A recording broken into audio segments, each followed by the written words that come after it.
Hello बच्चों, आप लोग कैसे हैं। उम्मीद है आप लोग स्वस्थ होंगे, मस्त होंगे। चलिए आज चलते हैं यूपी उत्तर प्रदेश बोर्ड परीक्षा महत्वपूर्ण प्रश्न कक्षा 10 हिंदी व्याकरण से समास के दूसरे वीडियो में। पिछले वीडियो में हम लोग पढ़े थे समास क्या होता है, समास किसे कहते हैं, दो शब्दों को मिल को क्या कहते थे हम लोग, समास कहते हैं। उस समास के दो पद होते थे, पहला पद पूर्व पद, दूसरा पद उत्तर पद। उसके बाद उसके प्रकार के बारे में पढ़े थे। हमने बताया था कि समास 6 प्रकार का होता है। अव्ययीभाव समास, कर्मधारय समास, बहुब्रीहि समास, द्वंद्व समास, द्वित्व समास और तत्पुरुष समास। तो हम लोग अव्ययीभाव के बारे में पढ़े थे और कर्मधारय के बारे में पढ़े थे। अब तीसरा समास बहुब्रीहि समास। इस समास के बारे में, बहुब्रीहि समास किसे कहते हैं। इस समास में कोई भी पद, इस समास में क्या होता है, कोई भी पद प्रधान नहीं होता है, प्रधान नहीं होता है, बल्कि दोनों पद मिलकर, पहला पद और दूसरा पद मिलकर, दोनों पद मिलकर अर्थात पूर्व पद और उत्तर पद मिलकर क्या करते हैं, तीसरे की तरफ इशारा करते हैं, तीसरे की तरफ संकेत करते हैं, संकेत करते हैं। क्या होता है, इस समास का कोई भी पद प्रधान नहीं होता है, बल्कि क्या करते हैं, दोनों पद मिलकर तीसरे की तरफ इशारा करते हैं। जैसे उदाहरण हम आपको बता दें कि क्या है, पहला पद ए, दूसरा पद विग्रह के बाद तीसरा। जैसे चक्रधर, चक्रधर, पहला पद चक्र, दूसरा पद क्या हुआ, धर, दोनों मिलकर क्या हुआ, विग्रह चक्रधर, यानी कि चक्र को धारण करने वाला। कौन चक्र धारण करता है, चक्र को धारण करने वाला, चक्र को धारण करने वाले अर्थात श्री कृष्ण भगवान ने चक्र को धारण करने वाला अर्थात श्री कृष्ण, अर्थात श्री कृष्ण। दूसरा त्रिनेत्र, क्या है, त्रिनेत्र। तो त्रि क्या हुआ, पहला पद, नेत्र दूसरा पद, और जब उसका हम विग्रह करेंगे, त्रिनेत्र का जब हम विग्रह करेंगे क्या आएगा, 3 नेत्रों वाला, अर्थात कौन है जिसके 3 नेत्र हैं, 3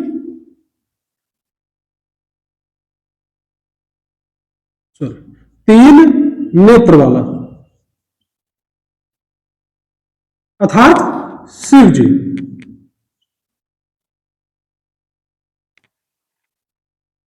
चलिए तीसरा उदाहरण हम बताते हैं, पीतांबर,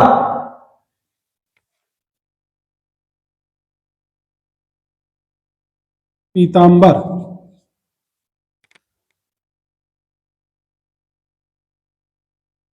पीतधन अंबर, क्या हुआ, पीतांबर, पीत माने पीला और अंबर मीन्स वस्त्र। पीला वस्त्र वाला कौन होता है, पीला वस्त्र,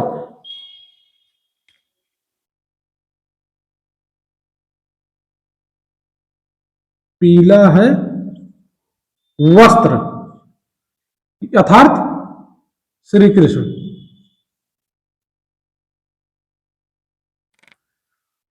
इस तरह से क्या होता है, दोनों पद मिलकर तीसरे की ओर संकेत कर। जैसे चक्रधर क्या हुआ, हमारा समास हो गया बहुब्रीहि।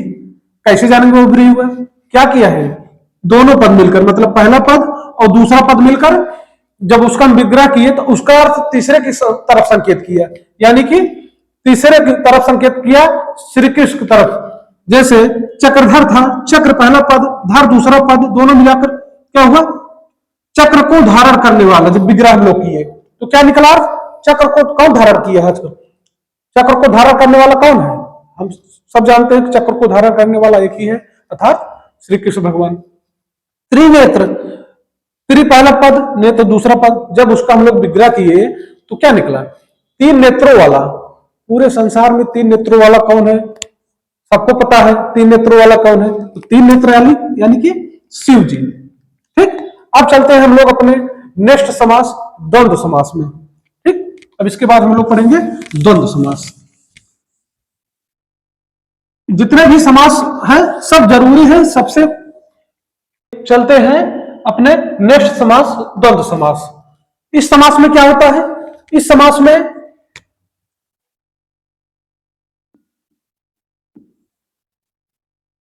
में दोनों पद प्रधान होते हैं। क्या होता है, दोनों पद प्रधान होते हैं।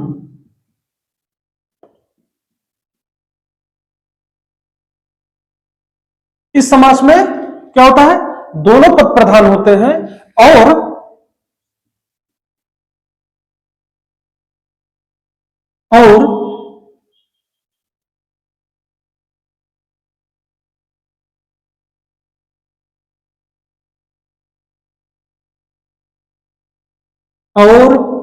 या अथवा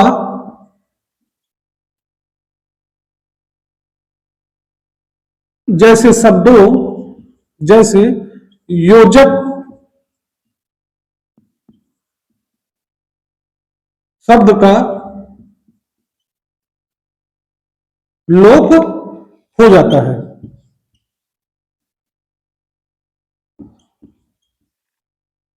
इस समास में क्या होता है, दोनों पद प्रधान होते हैं और या अथवा जैसे योजक शब्दों का लोप हो जाता है इस समास में। जैसे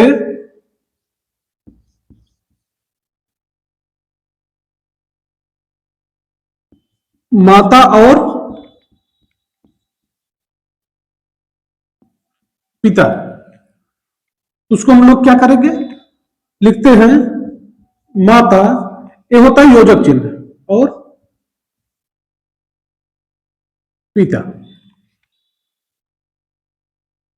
ठीक, माता और पिता को हम इस तरह से लिखते हैं, और इसमें क्या होता है, बीच में इन शब्दों को हटाकर योजक शब्द है, इन शब्दों को हटाकर योजक चिन्ह का प्रयोग रहता है हमेशा। इस तरह का शब्द अगर आता है तो जान लो क्या है, ये सभी द्वंद्व समास है। जैसे राजा और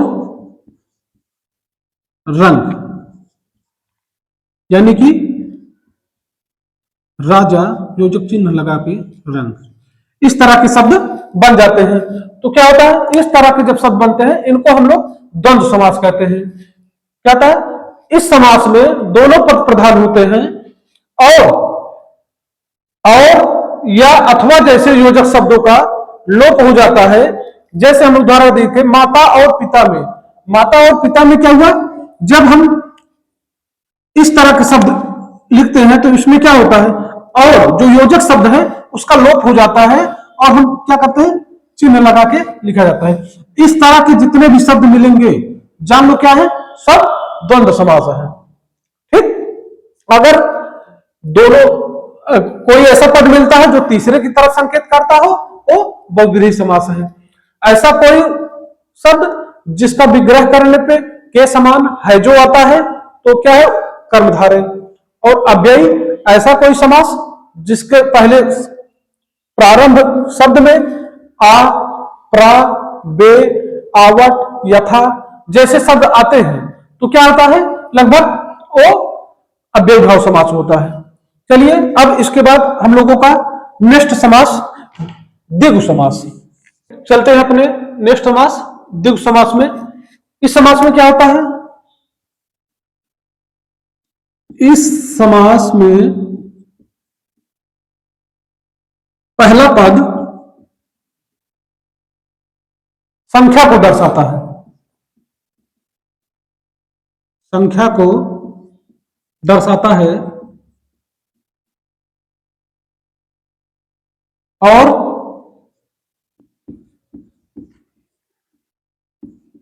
दूसरा पद प्रधान होता है, दूसरा पद प्रधान होता है और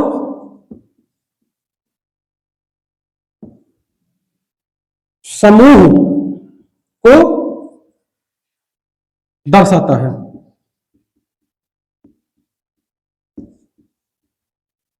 इस समास में पहला पद संख्या को दर्शाता है और दूसरा पद क्या होता है, प्रधान होता है। और समूह को, दूसरा पद क्या करता है, साथ साथ समूह को भी दर्शाता है। इस समास में पहला पद संख्या को दर्शाता है, दूसरा पद प्रधान होता है और समूह को दर्शाता है। जैसे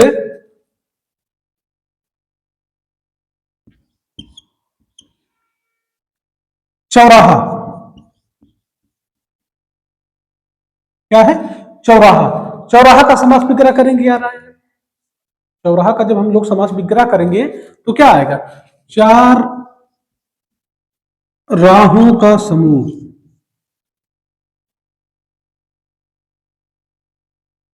क्या है, जब चौराहा का हम विग्रह करेंगे, चार राहों का समूह। दूसरे पद में समूह की बात आया, साथ साथ क्या है, प्रधान भी है दूसरा पद।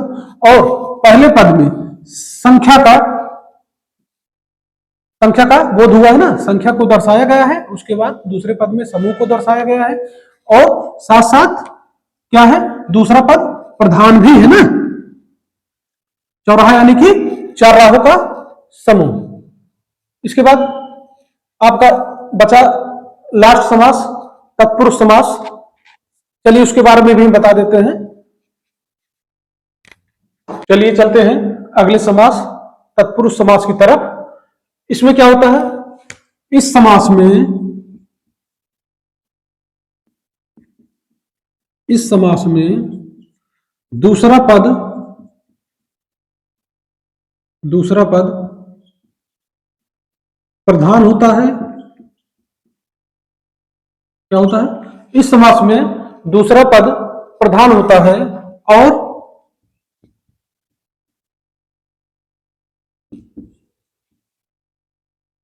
साथ ही समास बनाते समय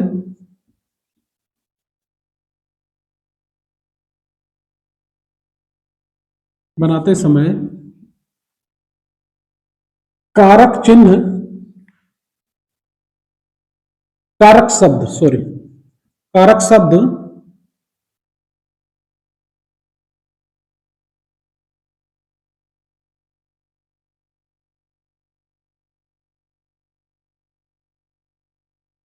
का, के, की,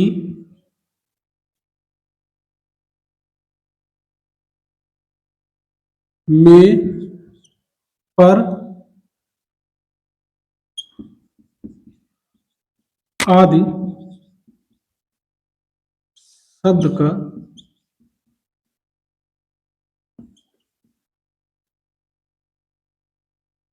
लोप हो जाता है। क्या होता है, इस समास में दूसरा पद प्रधान होता है और साथ ही साथ समास बनाते समय कारक शब्द का, के, की, में, पर अधिकरण शब्दों का, अधिकरण कारक में आने वाले शब्दों का क्या होता है, लोप हो जाता है। जैसे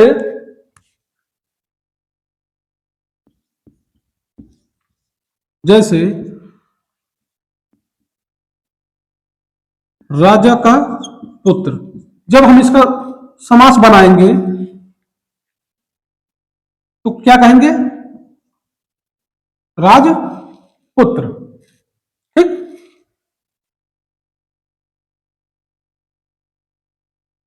दूसरा, रसोई के लिए घर, क्या बोलते हैं उसको, रसोई घर।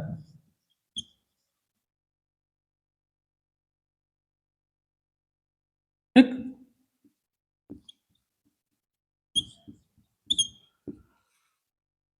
तत्पुरुष समास में, इस समास में दूसरा पद प्रधान होता है और साथ ही साथ समास बनाते समय का, के, की, में, पर, जैसे, के लिए, जैसे आदि शब्दों का लोप हो जाता है।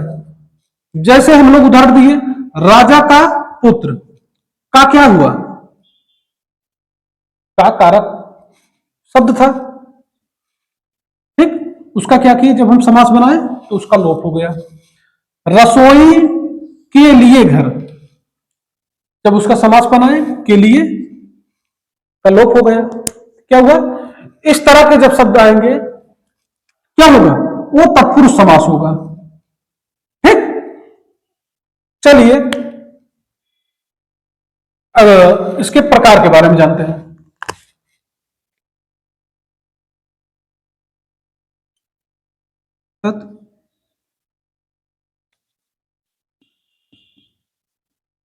तत्पुरुष के भेद,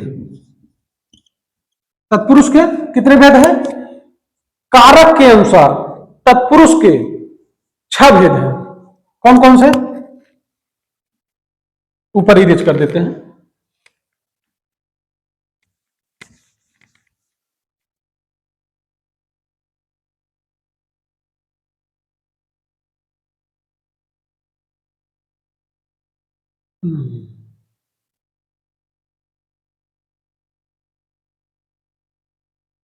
कर्म तत्पुरुष,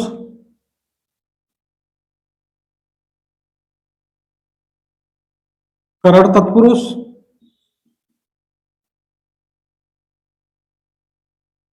संप्रदान तत्पुरुष,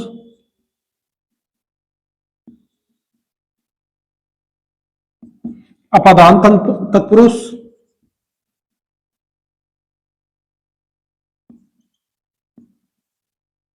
संबंध तत्पुरुष,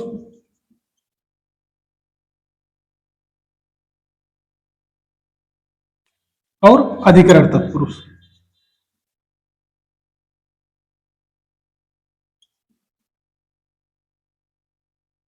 कारक के अनुसार ये क्या है, क्या है, तत्पुरुष के भेद है। कर्म तत्पुरुष, करण तत्पुरुष, संप्रदान तत्पुरुष, अपादान तत्पुरुष, संबंध तत्पुरुष और अधिकरण तत्पुरुष। क्या होता है, इतने भेद हैं। तत्पुरुष वैसे बोर्ड में पूछा नहीं जाएगा, लेकिन हमने कहा बता दी जानकारी में। ठीक, जितने भी समास थे हमारे समाप्त हो गए हैं। ठीक, अब हम कल के वीडियो में जो आपको पहले पढ़ाए हैं उपसर्ग, और जो आज समाप्त हुआ है समास, उसमें जो महत्वपूर्ण क्वेश्चन पिछले वर्षों में पूछे गए हैं और जो पूछे जाने की संभावना है, और इसके साथ साथ थोड़ा सा रिवीजन भी कराते जाएंगे दोनों चैप्टर को मिला के। कल का जो नेक्स्ट वीडियो होगा, दोनों शब्दों को मिलाकर, दोनों लेसन को मिलाकर जो महत्वपूर्ण क्वेश्चन बनते हैं, जो एकदम 100% बोर्ड में आने की संभावना है, उससे रिलेटेड वीडियो रहेगा। उसके बाद नेक्स्ट चलेगा संधि। ठीक, धन्यवाद।